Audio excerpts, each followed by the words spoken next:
Hi, and welcome to Intentional Pathways by Design. My name is Kimberly Lechnick, Relationship Growth Strategist.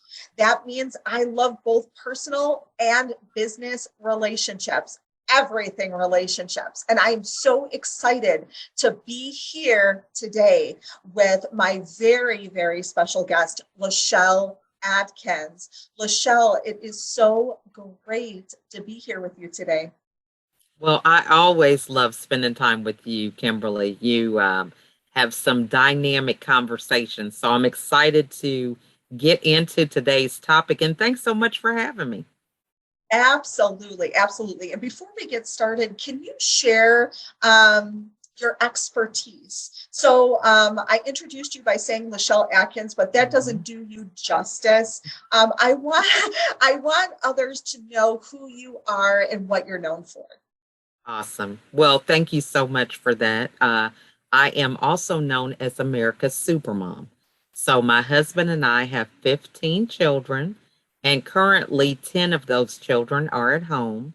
And I am really all about mental wellness.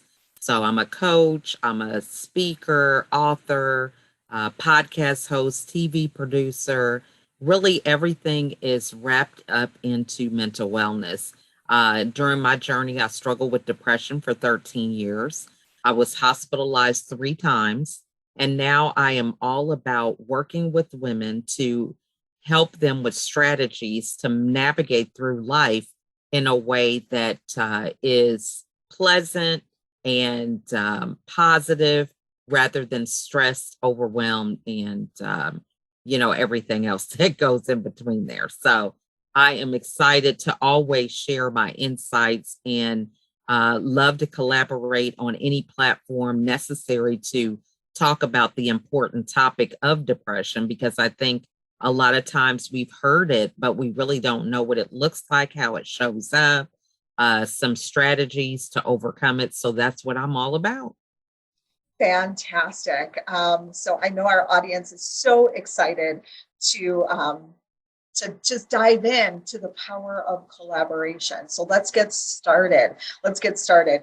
Great things in business are never done by one person. They are done by a team of people. Steve Jobs, can you share your insights into that quote for us? I love that because, if we think about Steve Jobs, we associate him with Apple, the iPhone, and it is really pretty much it has evolved from just a telephone or an iPod, I believe is how it started, all the way to a mini computer in your pocket. You can do video, take pictures, have conferences to where you are live across the world. So I think when you think about how big someone's dream is, it can only get bigger when you connect with other people that can help add on to that dream. So, although he might have thought about 1,000 songs in your pocket when it first began, but as he began to really listen to his audience that he was serving, he was able to find out even more about what it was that he could add to his products in order for it to be even more attractive and more engaging and something that a lot of people now or they say that it's like a cult, because people are diehard, Apple product fans. So yeah, so I think it's the ability of really knowing your audience, but having that engagement so that you can not only engage with your client, but also with the people that are making it possible for you to answer whatever their needs or wants are. Fantastic and so true and so true. You said that so eloquently. We cannot do what we do alone. You have to Mm-hmm. have a team. And I love how you put it in perspective for us in regards to the vision that Steve Jobs had for Apple, Mm-hmm. because it absolutely is an amazing story. But we're so excited. We want to dive in, and we want to pick your brain around collaboration, because you're just such a fantastic collaborator. And that's how you and I got connected Mm-hmm. all those years back, is from your fantastic heart and your ability to just serve. So why not start out by defining collaboration for us? So how do you define collaboration, LaChelle? Well, I definitely think it is not about competition. I was raised an only child. I was very academic driven, honor roll, gifted classes, all this, all through my academic career. And I didn't know how to collaborate. To me, collaborating was being in a team project, where you get together, you have to have these meetings, somebody does the visual, somebody does the speaking and all this, but we're still quote unquote team minded because we're focusing on this group grade that we have to get based on our performance. And so for me, I thought that was collaborating, but at the end of the day, we had that same goal in mind. It was very competitive with other people that might not have been on the team. And so this really, being a high performer, I think just kind of had me on the path of scarcity mindset, believing that there's only one seat at the top, there's only one A that's going to be given out. You can't really help other people, because if you do, then that's going to really interfere with your success. So this was the mindset that I had.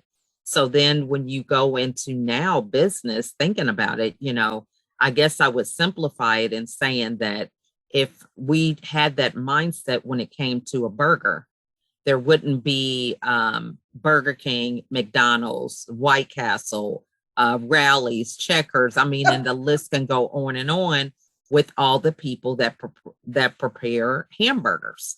So I think it's really understanding that there is an abundance.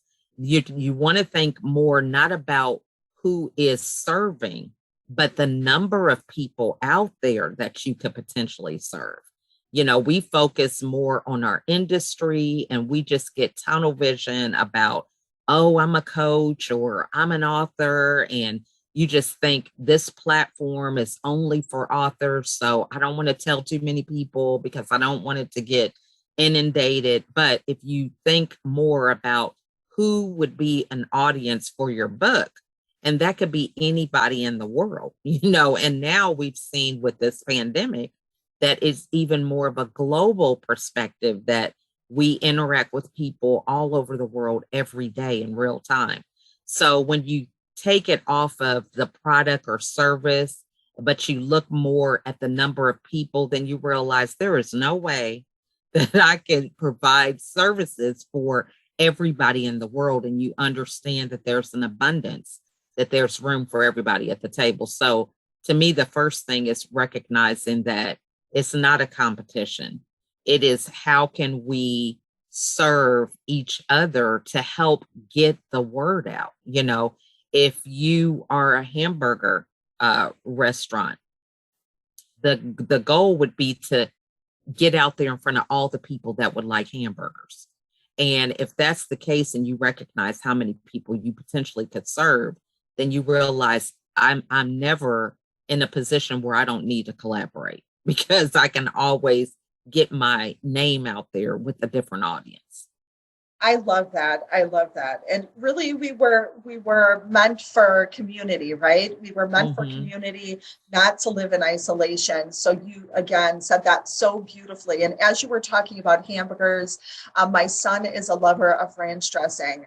And the other day we were in the grocery store and he's like, Mom, I think I need some ranch. I'm out. I'm like, okay. So we go in the aisle of ranch. And as you were talking about the many brands of hamburgers, I'm thinking, who would have thought there's so many bottles of ranch dressing? Right, buttermilk, whatever flavor, bacon and whatever. I know it's something, you Oh know. my gosh. And you know what? Using your analogy of the burger, I just absolutely love it because with the ranch dressing, there was plenty of room on the shelf for all the ranch dressing.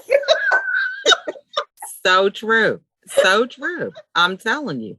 And it's so funny. And I recognize this when I send my husband to the store. We get unsweetened vanilla almond milk, but there's so many different flavors out there, different vendors of that.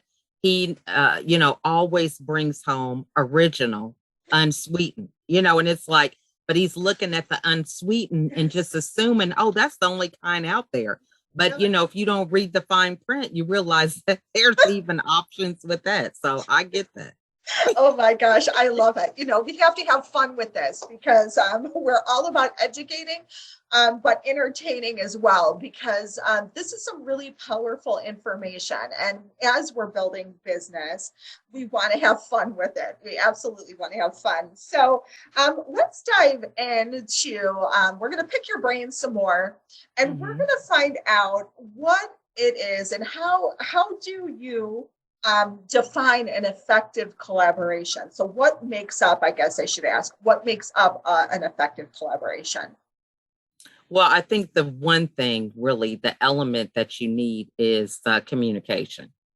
Because, for me, when we think about collaborating, if we just go back to the example of being on a team together, working on a project, you want to communicate clearly what the end outcome is that you're building on or for. And so when you have that clearly defined, then it leaves the opportunity for people to navigate to whatever it is that they feel is their zone of genius in order to accomplish that. So, I know that you now have a TV show, right? And so if you're thinking, okay, I want this show that I'm going to start promoting, there's so many elements to that being done. Okay, we got to record it. We have to get guests or editing and all this. And so as you begin to really map out what that looks like, then it makes it really clear on the things that you recognize, okay, this has got to be done, but I am not good at this, so thank goodness. you know what I'm saying? I have got to get somebody who can come in and work on this aspect while I focus on whatever it is that I'm gifted at. Mm-hmm. And so I think when you have clearly defined what the vision is, then a really good collaboration comes about organically when people say, oh, I see what you're doing here, and I can come alongside and do A. I can come alongside and do B. And the list goes on and on. And so you're not micromanaging people. They have their own inner motivation to do whatever it is that they feel led to do within the realm of that vision. And I love that, and isn't it such a learning experience that we go through when we are looking at collaborating with others and, looking at these pieces and parts of, what does it look like to stay in our lane, right? It's so tempting to kind of just veer off, Yes. You may not even feel like you want to be micromanaging per se, but just something inside of you needs to be like, okay, I'm driving this go-kart, if we're going to use go-kart, I got to stay here, because you want to be involved in all the things. So true. That. And I think a lot of that happens because when we talk about being an entrepreneur, we talk about how it organically begins. You don't automatically say, oh, you know what? Well, sometimes it does happen that way. But sometimes, as we've seen with the pandemic, it has really been an organic situation where you were doing something and now it's monetizable, because of the way that things have changed within business altogether. And so you start off doing all those different roles, whether you feel like you're good at it or not, in order to keep your vision alive and relevant for whatever business that is. But as you get more traction, it is hard to let go. And we have a lot of people that, they're doing a lot of things and they know that they need to get a VA or get an assistant. And it's hard to let go because you don't really have a set of organized processes, so to speak. So this is why you can't really delegate or get somebody else on board. And this is why you're behind them kind of micromanaging, because you're thinking they should just be able to see what you're doing and understand completely your thought process without you having a training session. You know what I'm saying? Absolutely. And that is just so true. And I think we could talk about this for a while, I really do. But we really want to pick your brain some further, if you don't mind. Can you share 3 strategies for setting up?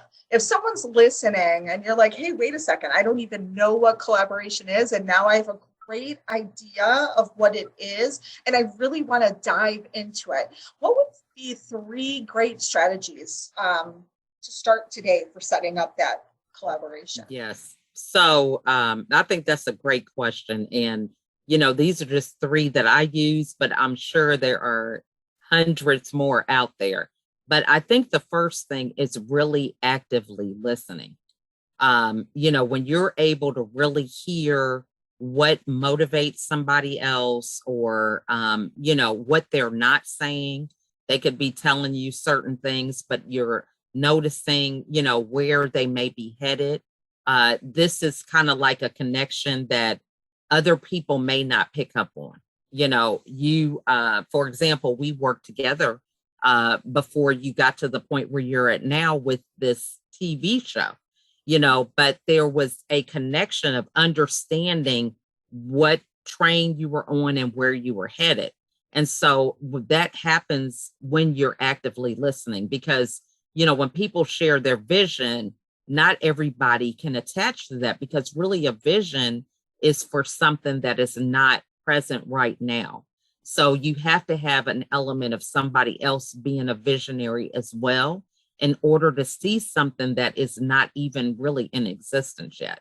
And then the next thing is really understanding that, it's important to give value. So, coming alongside, sharing whatever strategies, tools, and things that just may happen in normal conversation. So if I hear that you want to do a TV show, then it's like, oh, okay, I see that for you. You're a great connector. Can I introduce you to some people in my network that might be they may match up with what your TV show is about, what your vision is for that. Or can I spread the word with my network when you have your first debut? Is there any way that I can serve you? Do you need somebody to edit? Or, do you have all the tools that you think are necessary in order to do that successfully? The right microphone, headset, things like that. Right. So, or even connecting with somebody that has a platform that you might be able to do your show on. And so these things, giving value, it doesn't always have to be something monetary, right? Just connecting and helping people be seen and heard, and connecting with their vision and giving them some resources that you may have that you're not even using, so to speak. And that will continue to help them to move in the right direction, I think. And then the last thing would be for you to be consistent in yourself, being able to show up authentically, because this is an element that will help you for collaboration. So you and I are collaborating now in the metaverse, right? Yes. I know a little bit about the metaverse because my kids have been gaming forever. But you asked me the ins and outs, and I'm like, where is the manual? Where is the handbook? Because I can't tell you, right? But this is able to take place because, we have built a relationship. And so there is a ability to trust one another with some unknowns that we don't feel comfortable with because we recognize the relationship that we have. And I think when you're consistent, that's important because every business opportunity that comes across your lap may not be in an industry that you're familiar with. Right. However, it is connecting with people and understanding that, they have an area of expertise. We both are connected with Beverly, who, she's just on her own lane when it comes to virtual reality and all that. However, because we have a relationship, we can trust that, we're going to let her handle that.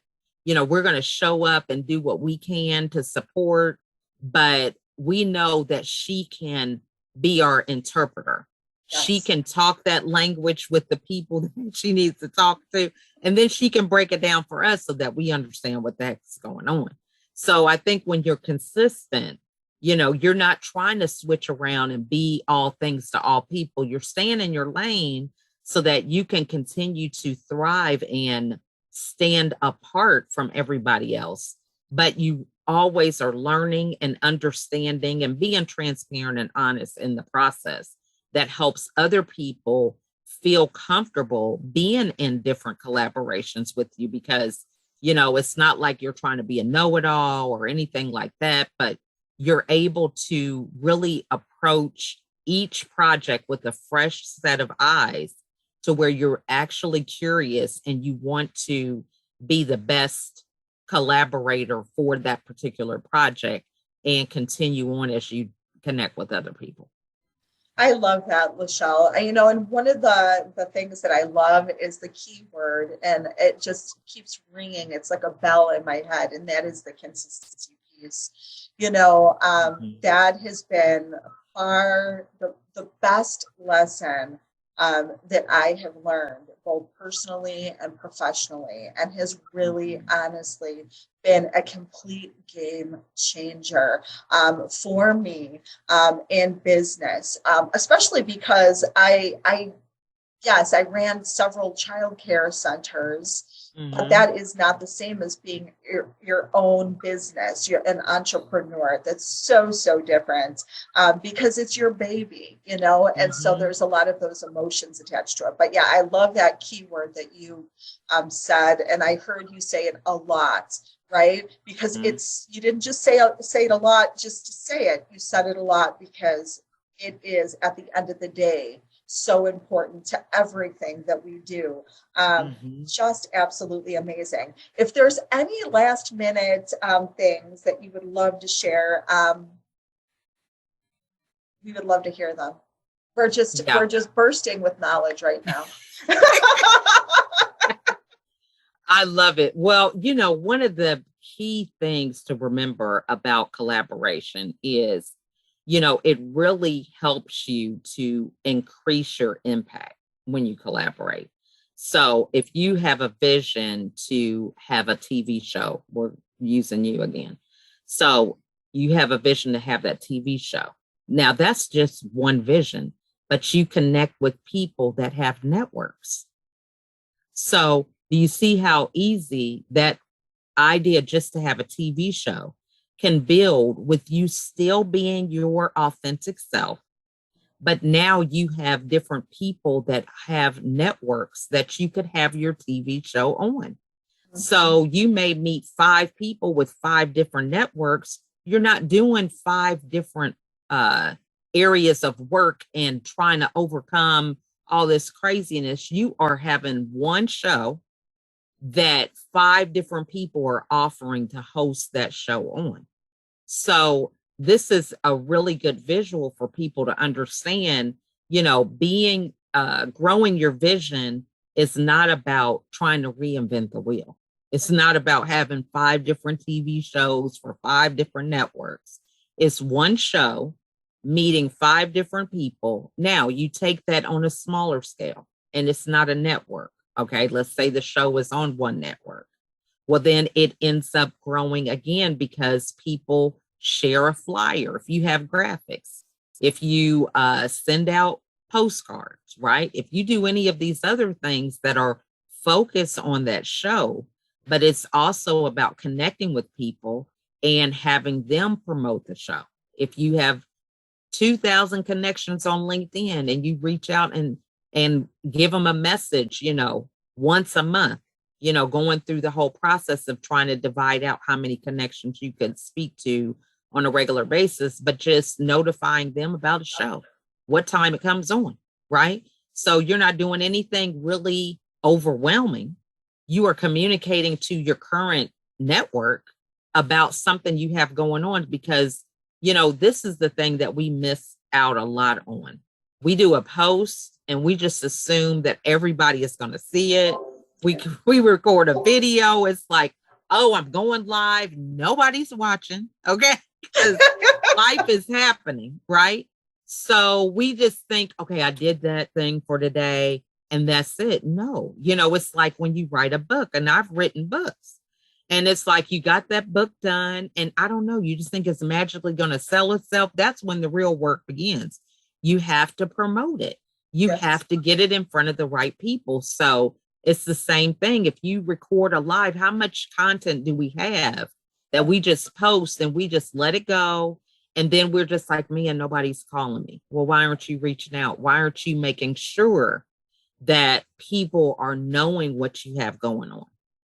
And I know this is a little side tidbit, but the audience is going to understand that this is actually a great bonus tip that LaChelle is bringing up. And the other piece of that I'd love to add is that